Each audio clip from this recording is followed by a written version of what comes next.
Assalamualaikum warahmatullahi wabarakatuh. Percobaan untuk praktikum optik yang pertama adalah interferometer Michelson. Interferometer Michelson ini nanti bertujuan untuk mencari nilai panjang gelombang dari cahaya. Cahaya yang digunakan adalah di sini adalah cahaya laser. Alat yang digunakan pada percobaan ini yang pertama adalah laser. Laser di sini sebagai sumber cahaya. Laser helium neon. Kemudian power supply-nya. Power supply untuk laser.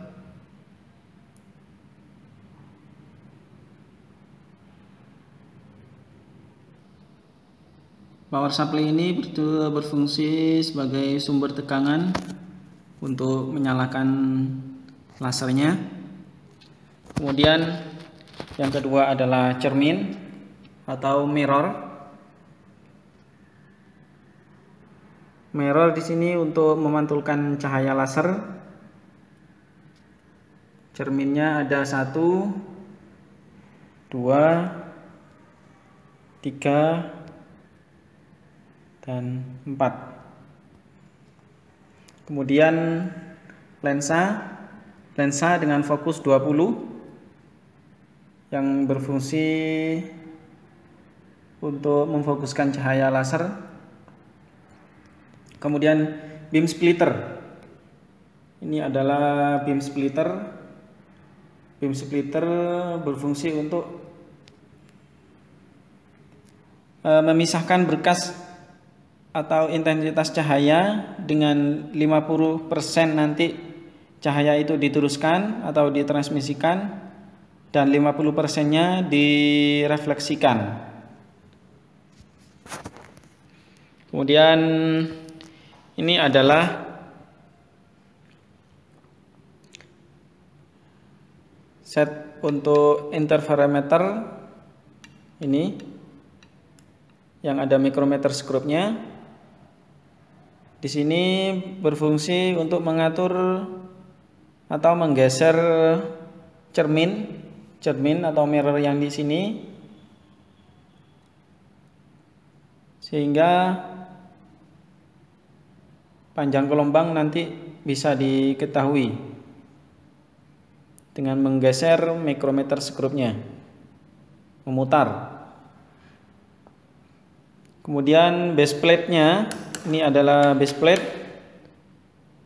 Base plate di sini tempat untuk menyiapkan komponen-komponen seperti ini, magnetic foot,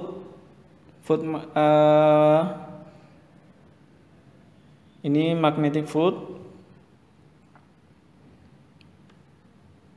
Magnetic foot di sini adalah untuk mengatur posisi komponen optik tanpa goncangan, seperti tempat untuk cerminnya dan lensa.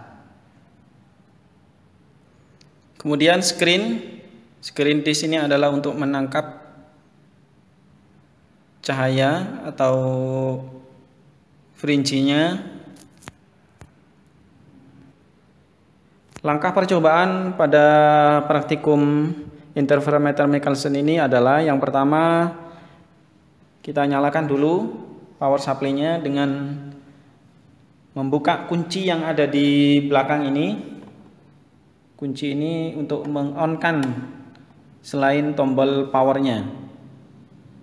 Jadi kunci ini dinyalakan, di-on-kan, kemudian tombol powernya di-on-kan juga.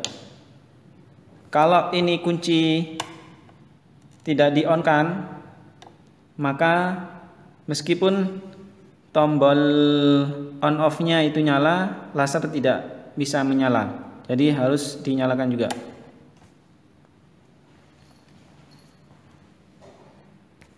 Ini sudah. Kemudian ini diatur sehingga posisinya cahaya itu harus satu titik, sehingga nanti keluar fringe seperti ini.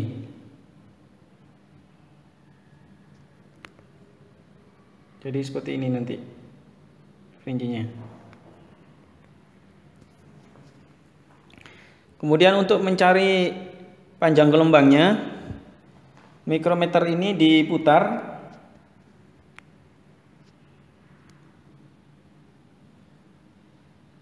Mikrometer ini menggeser atau diputar maju, sehingga nanti berapa mili di sini, perubahannya di situ juga diamati.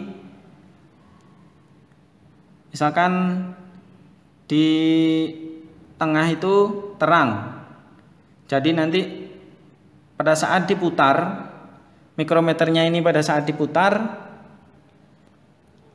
di fringe-nya ini diamati perubahan dari terang ke gelap itu setengah, terang ke terang itu adalah 1.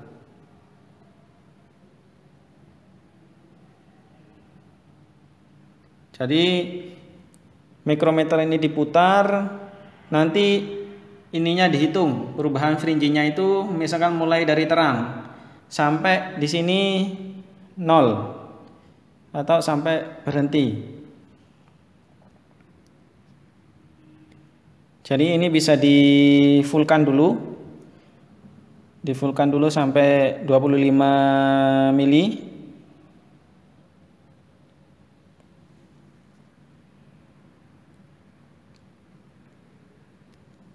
Sampai 25 mili, kemudian ini diputar maju sampai di sini ada perubahan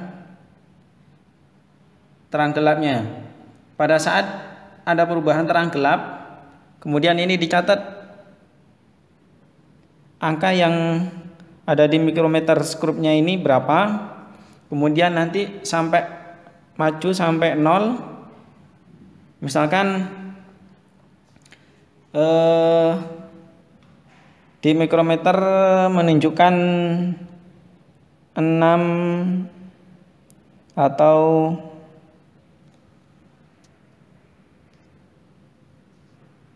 5 mili. 5 mili ini nanti perubahan terang gelapnya ada berapa? Jadi nanti dicatat, dimasukkan ke dalam tabel.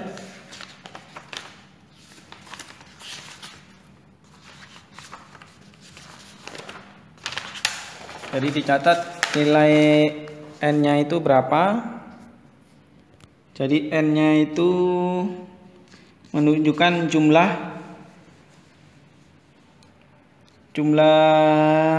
perubahan terang gelapnya.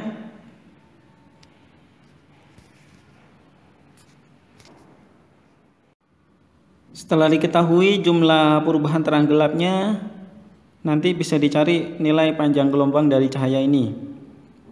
Misalkan tadi pada saat memutar itu jumlah terang gelapnya sama dengan 165. Kemudian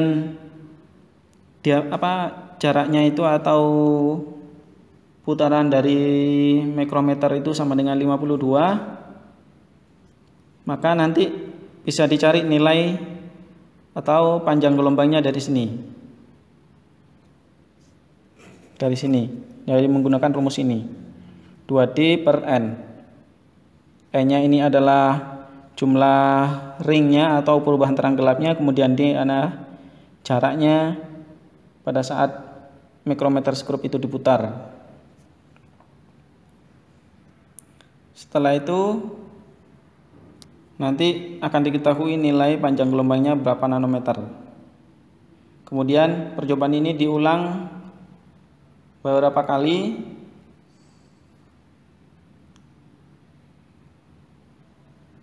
Jika sudah, nanti dibuat tabel percobaan 1, nomor 1, ini D-nya, kemudian ini panjang gelombangnya berapa sampai Misalkan sampai 5 kali. Seperti ini. Sekian untuk praktikum kali ini. Kurang lebihnya mohon maaf. Saya akhiri. Assalamualaikum warahmatullahi wabarakatuh.